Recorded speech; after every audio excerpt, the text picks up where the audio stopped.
This video is produced as a helpful set of footnotes for a forthcoming conference about sacred art. Our theme here, however, is medicine. The field of the history of medicine is a vast one. For this reason, this video will start with a dive into the director's library at Byrga Geniht to pull out some moments through history. A foundational document is a work in 3 books by Marsilio Ficino.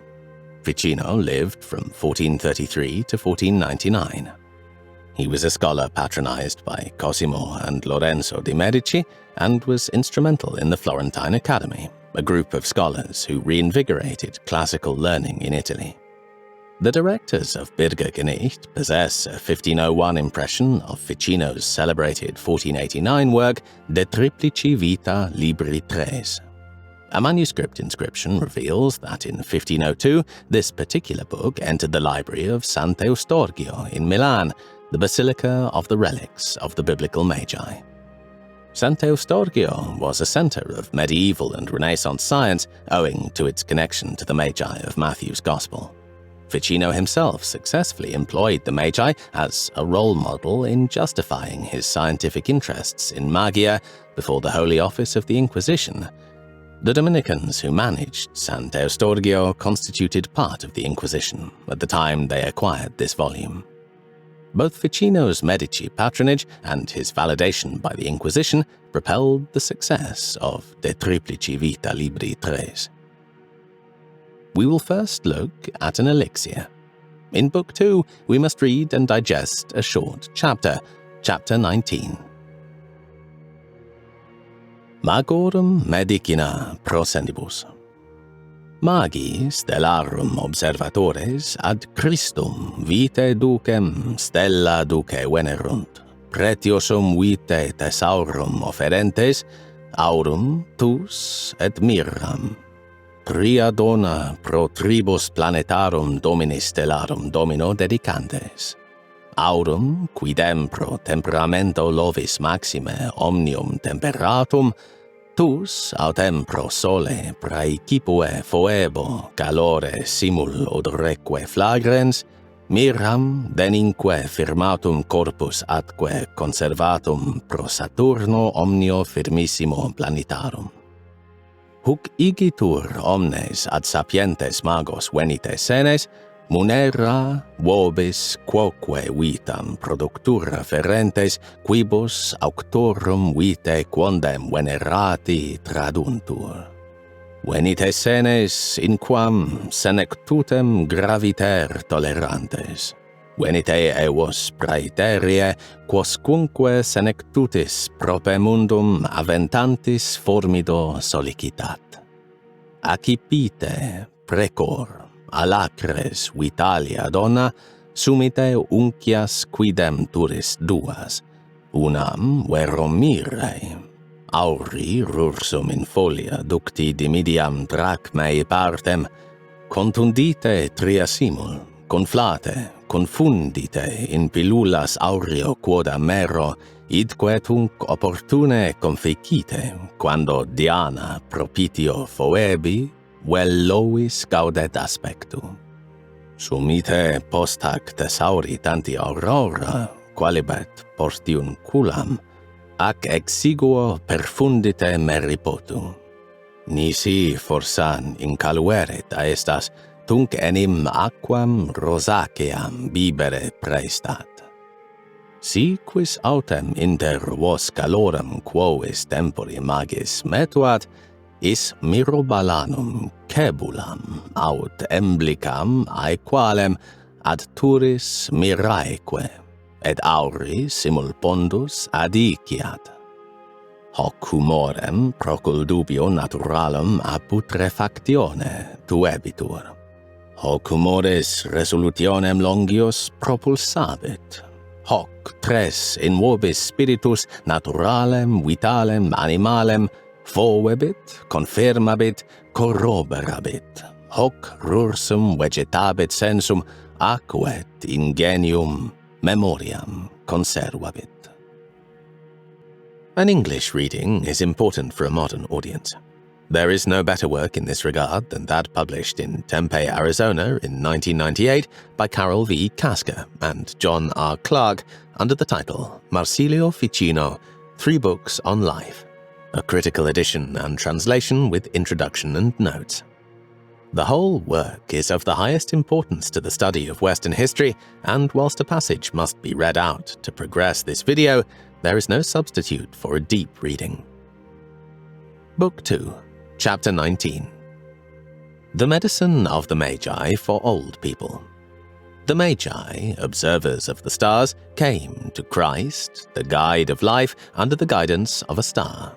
They offered a precious treasury of life, gold, frankincense, and myrrh. They dedicated 3 gifts representing the lords of the planets to the Lord of the Stars.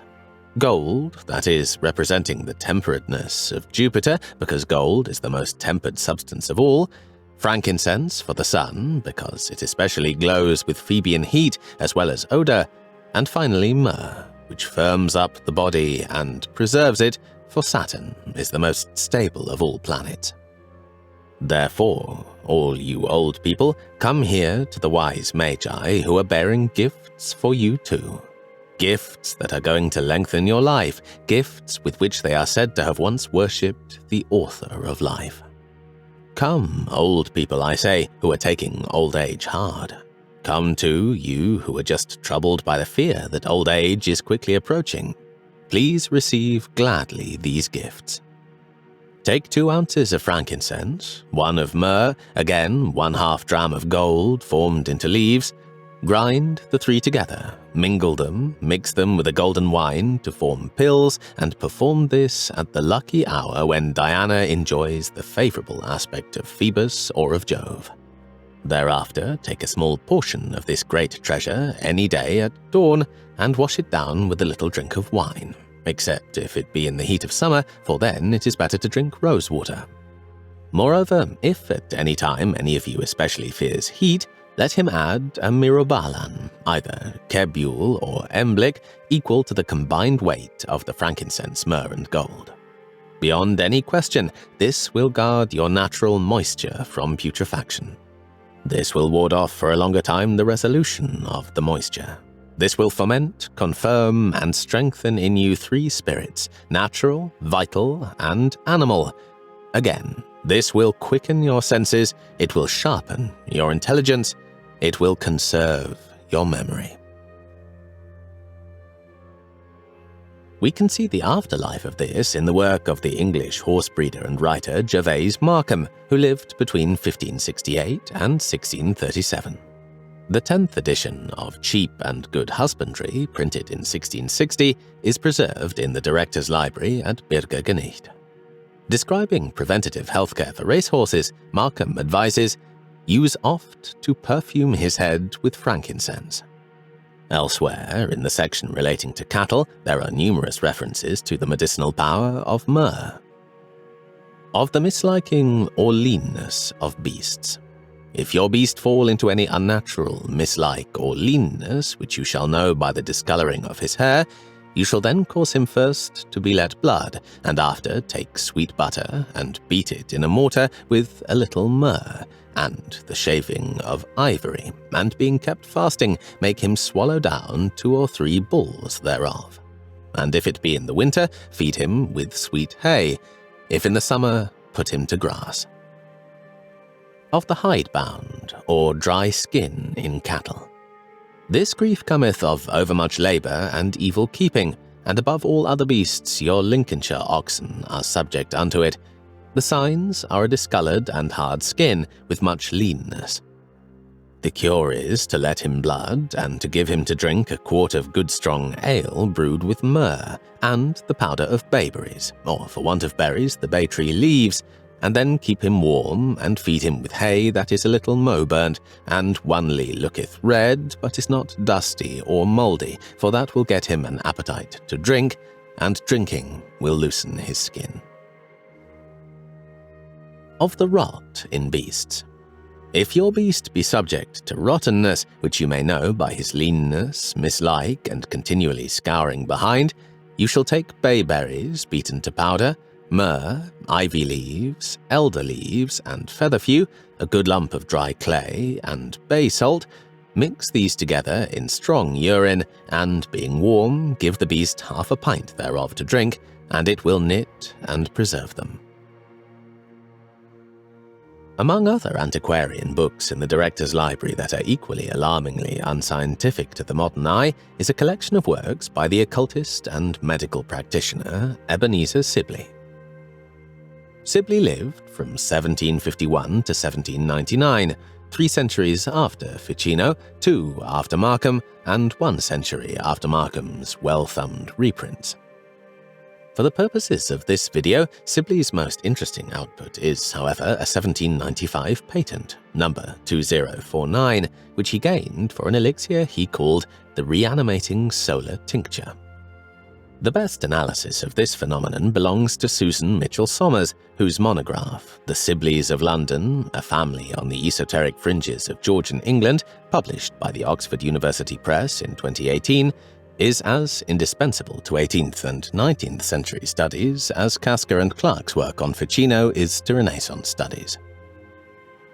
Somers' commentary on the tincture is both superb and illuminating. She writes, "What was it like to take a dose of solar tincture? From the patient's point of view, it was probably pretty satisfactory. First impressions are important. The primary ingredients in the specification for solar tincture are fortified wine and sugar. Saffron and gold flakes would have given it an appropriately yellow tint. It would have had a strongly herbal and spicy smell due to the balsam, frankincense, anise, cloves, rosemary, nutmeg, and juniper berries. Definitely medicinal, but pleasant. The ginger and horseradish would have accentuated the warming effect of the wine, making breathing easier perhaps within minutes of taking a dose. The immediacy of such comforting effects was important. Later, the other ingredients might take effect. They consist largely of those traditionally used in the Western and South Asian pharmacopoeia, and particularly those that treat inflammation, reduce pain, soothe digestive ailments, and reduce anxiety. Taken in quantity, some of the ingredients, like sage and nutmeg, could contribute to hallucinations, and the gold salts might tint the skin blue, though the cost of the medicine probably reduced the likelihood of habitual overindulgence. Versions of this elixir persisted into the 20th century, but to emphasize the continuity of Ficino's philosophy on a cultural and perhaps spiritual level rather than a scientific view of pharmaceuticals, we must look at the impact of this liquid on English literature. The Director's Library has an 1826 edition of Thomas de Quincey's 1822 semi-autobiographical book, Confessions of an English Opium Eater. The work presents a gritty view of English society through the lens of a young man who becomes dependent on opium, but the most interesting drug mentioned is not an opiate. We must let the author speak for himself. The setting is one of destitution in London, and the voice we hear is that of the young runaway who is accompanied by his companion, a young woman engaged in survival sex work whom the society of the time branded as prostitute in a way even more profoundly outcasting than the young man's status, truant. Meantime, that which she rendered to me, and which was greater than I could ever have repaid her, was this. One night, when we were pacing slowly along Oxford Street, and after a day when I had felt more than usually ill and faint, I requested her to turn off with me into Soho Square.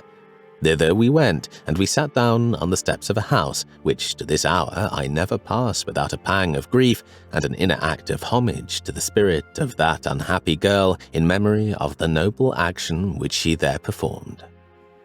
Suddenly, as we sat, I grew much worse. I had been leaning my head against her bosom, and all at once I sank from her arms and fell backwards on the steps. From the sensations I then had, I felt an inner conviction of the liveliest kind that without some powerful and reviving stimulus, I should either have died on the spot, or should at least have sunk to a point of exhaustion from which all reascent under my friendless circumstances would soon have become hopeless. Then it was, at this crisis of my fate, that my poor orphan companion, who had herself met with little but injuries in this world, stretched out a saving hand to me. Uttering a cry of terror, but without a moment's delay, she ran off into Oxford Street and in less time than could be imagined, returned to me with a glass of port wine and spices that acted upon my empty stomach, which at that time would have rejected all solid food, with an instantaneous power of restoration. And for this glass, the generous girl, without a murmur, paid out of her own humble purse, at a time, be it remembered, when she had scarcely wherewithal to purchase the bare necessities of life, and when she could have no reason to expect that I should ever be able to reimburse her. Having seen the sheer persistence of faith in the medical philosophy expressed by Ficino, we must now bend towards the architectural manifestation of Ficino's applied, preventative medicine. De Triplici Vita, Libri 3, Book 3, Chapter 19. Proinde in ipsis suae domus penetralibus cubiculum construet in fornicem actum, figuris eus modi in coloribus insignitum, ubi plurimum vigilet atque dormiat. Et egressus domo non tanta attentione singularum rerum spectacula, quanta universi figuram coloresque perspiciet. Once again we shall hear a translation from Casker and Clark. In like manner, in the very depth of his house, he should construct a chamber, vaulted and marked with these figures and colours, and he should spend most of his waking hours there, and also to sleep. And when he has emerged from his house, he will not note with so much attention the spectacle of individual things as the figure of the universe and its colours. In nearby passages, we learn that the colours Ficino means are gold, blue, and green, representing what he called the three graces of astrology, along with celestial signs of the Hermetic tradition. In the rest of this video, we shall embark on a brief overview of some moments of this architectural note's persistence in the field of English architecture, specifically architecture used to allow a medical process of incubation. Incubation here is a technical word for healing via sleep, particularly faith healing. In the ancient world, it was particularly associated with the sanctuary of the deified hero Asclepius at Epidaurus in Greece. Sufferers would bed down in a lofty, semi-open gallery called the Abaton and would expect either to be cured overnight or for helpful advice to be provided to them in their dreams. Other parts of the complex included temples, as well as a notable theatre famed for its acoustics, and structures for catharsis, or purification with water. Whilst Ficino clearly understood the classical concept of incubation for health, the theory underpinning its effectiveness was obviously Christianized, with his astrological speculations anchored to the extent the example of the Magi could legitimize them in the eyes of the Church. Ficino's Renaissance attitude of synthesis can also be seen in another towering figure of the Renaissance, Sir Rowland Hill, who lived from about 1495 to 1561. Hill is notable for having saved many institutions, such as the London hospitals, during the disruption of welfare services during the dissolution of the monasteries, as well as being a successful merchant and active statesman, for example serving on the Council of the Marches and achieving both Sheriff and Lord Mayor status in the City of London. Soulton Hall shows Hill's interest in the classics and, seen through this lens, a connection with his status as a hospital board chairman. First, we must examine the links between Sulton and Eleusis. The telesterion at Eleusis, the main temple building, measures 55 yards by 55 yards. The precinct around Rowland Hill's new detached private living block at Sulton also measures 55 yards by 55 yards. Another topographical reference is how there is a well to the left of the block when approached by the ceremonial avenue from the bridge over Salton Brook. This corresponds with the spatial relationship between the sanctuary gatehouse at Eleusis and the well of the fair dances. It feels meaningful that when the family later immortalized the choreography of a Tudor dance within a pavement dated 1847, The site of the dancing pavement was located next to the brewhouse that had been built over the well. The reason for the pavement's construction at that time was as cultural compensation for the loss of Tudor-patterned plasterwork as the house was renovated and sanitized to suit the family's needs. In the broader landscape, Hill owned the land stretching to Hawkston, and that landscape represents a range of impressive cliffs. Travelling from London, a visitor passes these landforms before crossing Salton Brook and heading up the hill to Sulton Hall. This corresponds with the ancient procession from Athens to Eleusis, which passed a range of hills and crossed a bridge on its route. Within Sulton Hall, there remains preserved a suite of furniture, a chair of estate, a justice table, and a bench, which is known as the Sir Rowland Hill furniture. These pieces match the balusters of an early staircase towards the top of the hall as it stands now, which is understood to date from the single construction phase of the house. These balusters and the limbs of the chair, bench, and the central column of the table all follow the pattern of a canister and reflect that icon from Eleusis. In Eleusis, these containers held the sacred mysteries, which Byrga Geniht holds to have been euhedral garnet crystals, and the canister motif is ubiquitous. It is a continuous and unbroken family tradition that provides us with similar insights with regards to Sultan's second classical connection to Epidaurus. There is a tradition of one particular room having been used as a convalescing space and deathbed location within the house. On the animation, this room's windows are now highlighted. As you can see, this abaton, or incubation room, sits in the middle of the three main layers of the brick cube that forms the massing of the building, and in the middle of the facade.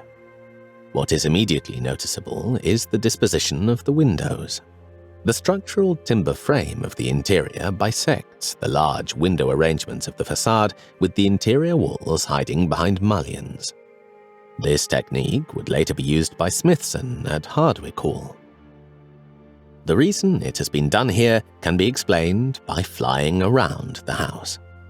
It becomes immediately obvious how each room has at least two windows pointing in different directions, and so could be efficiently ventilated.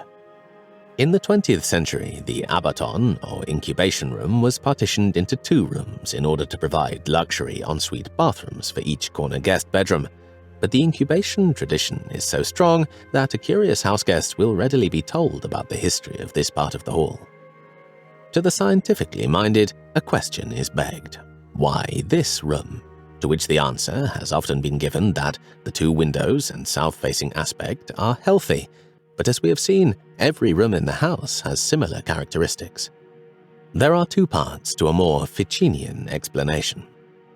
The first is that the location of the bed, against the wall adjoining the central gallery looking out through the windows, occupies a volume within the house covered by an imaginary rhombic dodecahedron. This rhombic dodecahedron is made by applying a 3x3 grid to each face of the core brick cube, marking it with the Austerlitz pattern like the Cosmati pavement in Westminster Abbey, and then projecting the tilted square figures. The second is that if we highlight the room's windows on the facade, highlighting the adjoining room's windows gives a cross which has a clear talismanic significance. Tim Ashton, who has lived his whole life at Sulton, noticed this effect from Sulton Wood at night, when how the rooms are lit in the hall creates these powerfully symbolic lantern effects. Incubation conjures Epidaurus, so we would expect further sustained and explicit references in the architecture. In the center of Sir Rowland Hill's new avenue approach to the hall, we can still see a dressed wellspring and cleansing pool, which conjures the process of catharsis demanded at the entrances to temples of Asclepius, the god of healing in Greece. From this place, the geometry of the entrance court from the avenue and the eastern facade of the house conjure a Greek theatre. The celebrated theatre at Epidaurus has seating that extends beyond 180 degrees in the round, and the correspondence with Sultan is best shown using animation. The center point of the square precinct is taken to be the chorus, the dance for 8 once contained in plaster ceilings like those still surviving at Plas Mawr in Conway, just over the border in Wales. Sir Rowland Hill bought Sultan from his close friend Thomas Lodge, Sr., in order to help Lodge rescue his family finances, and Hill was a fondly remembered patron of Merchant Taylor's School, where Lodge's son, Thomas Jr., received his education. Thomas Lodge Jr. wrote the play Rosalind Euphues' Golden Legacy, which is the source text for Shakespeare's play As You Like It. At Soulton, therefore, we can see the dance tradition that features in the last act of the play. And just as the dance symbolizes the restoration of harmony on stage, at Soulton, the allusions made by Sir Rowland Hill via Epidaurus have something more broadly to do with healing and preventative as well as curative medicine. If Soulton's allusions are refined and abstract, those of Hill's public health colleague, Dr. John Keyes, were loud and explicit. Keyes, who lived from 1510 to 1573, spent time in Italy practicing medicine, but on his return to England had a very notable career. Keyes was a fellow and later significant president of the Royal College of Physicians and royal physician to King Edward VI, Queen Mary I, and Queen Elizabeth I. Keyes attended a plague in the town of Shrewsbury in Shropshire in 1551, and at the instigation of the Council of the Marches wrote a book about this sweating sickness, possibly influenza, which he dedicated to the council's president, William, Earl of Pembroke, in 1552. In a medical opinion that very likely informed Sir Rowland Hill, whose building programme at Soulton commenced in 1556, Keyes wrote fiercely about the importance of the quality of the air. When Keyes came to approach his own building project, his college in Cambridge, which he refounded as Gonville and Caius College, he made sure to design open-sided courtyards to allow for air circulation. The jewel in the crown of Keyes' building work in Cambridge is his famous Gate of Honour. This triumphal or pageant gate in stone is intended to dignify the procession of fellows of the college and students on the way to their graduation. Broadly, the building has an iconography of transformation, and even Keyes' references to his profession as a physician have psychotropic qualities. In the spandrels of the arches, we can see the grapes of Bacchus, the grain of the intoxicating beer of Eleusis, the laurel leaves burnt to induce the trance of the priestess at Delphi, an opium pod, and, of course, the pomegranate of Eleusis, whose seeds inspire our name for the mineral garnet. Transformation is part of the job of this architecture, and this transformation happens in the mind. In order to construct the perfect form of the mind and soul, the rhombic dodecahedron, the pedestals featured around the building can be manipulated in 2 ways, as shown in this animation. The decorative rhombuses on each face of the cubes making the double cube pedestals can be extrapolated 1 per face, giving the 12 needed for the perfect form.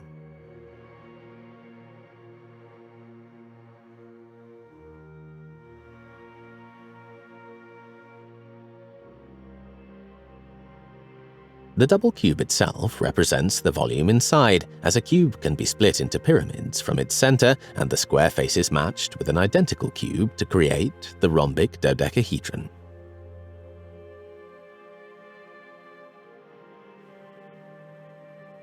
The connection to incubation may seem tenuous, but we must remember that this gate was built for the benefit of the society of the college, not for the public. The bedrooms of the court all look out across the open court at this monument, through which a young student may only pass once they have fully apprehended its meaning and advanced to worthiness for graduation from the University of Cambridge. Moreover, Ficino's advice throughout De Triplici Vita Libri Tres focused upon maintaining the health of the scholars whom he saw under threat from the melancholic Saturnine influences, and this entire tradition could be seen in this fusion context of academia and preventative medicine. We now turn to Cirencester. The chief monument of the town of Cirencester is the public park called the Abbey Grounds. This was the site of a monastic foundation stretching back into the Anglo-Saxon history of the town and became a public park upon the gift of the Chestermaster family in 1965, following the demolition of an 18th century iteration of Abbey House, the private residence that occupied the site after the dissolution of the monasteries. The house that was demolished in 1964 replaced a remarkable square house that burned down in the 1770s. Our only detailed evidence for the form of the earlier house is in engraved illustration by Kip. In his comprehensive study, The Country Houses of Gloucestershire, Volume 1, 1500 to 1660, Nicholas Kingsley wrote the following in 1989, second edition in 2001. The site of the dissolved Abbey of Cirencester was granted in 1564 to Richard Master, physician to Queen Elizabeth. Dr. Master died in 1588, and it was probably either his son, George, or more probably his grandson, Sir William Master, who demolished the old monastery buildings and constructed the house depicted by Kip. This early 17th century stone house was 5 bays square, with a projecting 3-story porch and 2 bay windows on the entrance front facing Dollar Street. Nothing is known of the internal planning of the house, which is regrettable, since this was one of several Gloucestershire houses in which the traditional layout of a central hall with office and family wings was abandoned. The square layout adopted at the Abbey House was more suitable for symmetrical external treatment, but caused difficulties with lighting and roofing, which seem not to have been happily resolved here, since Kip shows that internal gullies were needed to dispose of the water from the roof. The Director's Library at Byrga Geniht has acquired an original impression of Kip's engraving to explore these learned observations from the primary source. It is unclear to Byrga Geniht's consultant, James D. Wenn, why a dating later than the life of Richard Master is required, especially considering the example of Sulton Hall as a Marian prodigy building. Nevertheless, the position of Byrga Geniht is that the authorship of the Abbey House Commission was the family of Richard Master, and so its artistic inception can be attributed to Dr. Master in the way in which the Gate of Honour was completed after the death of Dr. Keyes, but according to his instruction, and clearly following his obsessions. Kingsley's observations about the roofing arrangement are sources of great interest.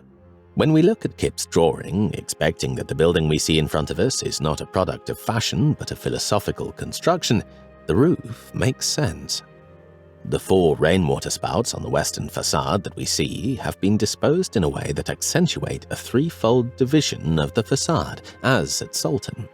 Kingsley's categorization of the house as a 5-bay house defers to the convention of counting windows, but as we have learned with the facades at Sulton, a separate, non-trivial numerology can also be expressed by other behaviors of a building. On Abbey House, we clearly see 3 gables on each facade, with a lattice of ridge poles between.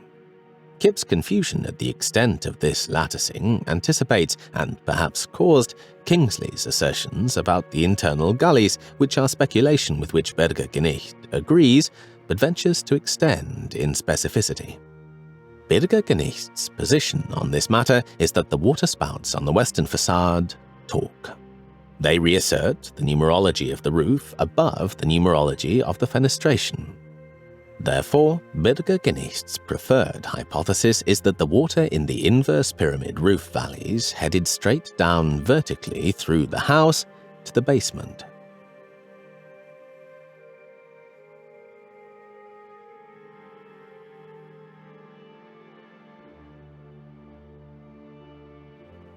There are 2 comparators. The younger of the 2 is Francis Bacon's Verulam House near St Albans. This 17th century house does not survive, but was described in the papers of the antiquarian John Aubrey, which were printed in the Oxford Cabinet in London under James Caulfield in 1797. A copy exists in the Bodleian Library. As James D. Wenn has explained elsewhere, Verulam was based upon Soulton Hall, with its pyramidal roof forming part of a tradition also witnessed by Bach y Graig, the first brick house in Wales, built in 1567.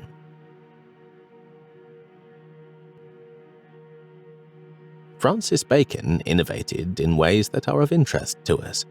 Aubrey wrote, "There were 2 bathing rooms, or stufas, whither his lordship retired afternoons as he saw cause. All the tunnels of the chimneys were carried into the middle of the house, as in this draught, and round about them were seats." Additionally, Bacon's choice of decoration involved pictures and sculptures of the gods of the Gentiles and hatchings of gold. The internal arrangements of Bacon's house clearly have echoes of Ficino's medical prescriptions for spaces of meditation informed by astrological principles. The plumbing arrangements implied are also of interest to us. The second comparator with which we can approach Cirencester's Abbey House is Lyveden New Bield, a retreat built by the Catholic philosopher Thomas Tresham, but left uncompleted on his death in 1605. This philosophical building is famously steeped in faith-related codes, which James D. Wenn will discuss in a forthcoming conference. Of interest in this video is how, as Mark Bradshaw's Guide for the National Trust explains, the rainwater pipes and all the flues from the fireplaces were hidden within the walls. This avoided spoiling the external symmetry of the building and allowed uninterrupted views from the intended rooftop walk. As with Kingsley's analysis, respect is due to this interpretation, but Byrga Geniht's settled position on these matters is that additional attention must also be drawn to the actual location of the concealed rainwater downpipes within the cross-shaped design of Lyveden New Bield. Located in the intruded corners of the design, the downpipes intentionally describe a quadrilateral around the core of the building. The critical contention is that just as Lyveden's pipes illuminate Abbey House's arrangement, so Abbey House helps to illuminate the philosophical intentions behind Lyveden's pipes. We may use an animation by Byrga Geniht relating to another project to show how an archetypal form is conjured by the potential columns of water that the downpipes would have represented, serving the same communicative geometrical function as the columns in the crypt of St. Wiston's Church in Repton and other monuments. The roof ridges of Abbey House can be seen as the reverse of the vaulting of crypts like Repton. The valleys of the roofing planes create X-shapes, just as the groins of the traditional vaults do. The philosophical effect of this geometry would be to define the core of the house as a rhombic dodecahedron. Dr. Master's role as president of the Royal College of Physicians and physician to Elizabeth I ties his biography to that of Dr. Keyes, providing an explanation as to how this philosophical tradition was socially reproduced through professional and academic conduits. In other words, the likely descent from Sultan is biographically as well as art historically defended. In the context of Sulton Hall, we may legitimately consider the deep and difficult-to-light core of Abbey House to have been another instance of an English architecture of medical incubation. As we have seen in this video, this incubation was a medical tradition that stretched back via Ficino to Epidaurus in Greece, and thus as far even as Asclepius. Thank you for your kind attention. If you own an historic English house which you think may contain a traditional room of incubation, or if you would like to explore new projects referencing this long tradition, further guidance is available on a consultancy basis from Byrga Geniht. Visit byrga.co.uk for details.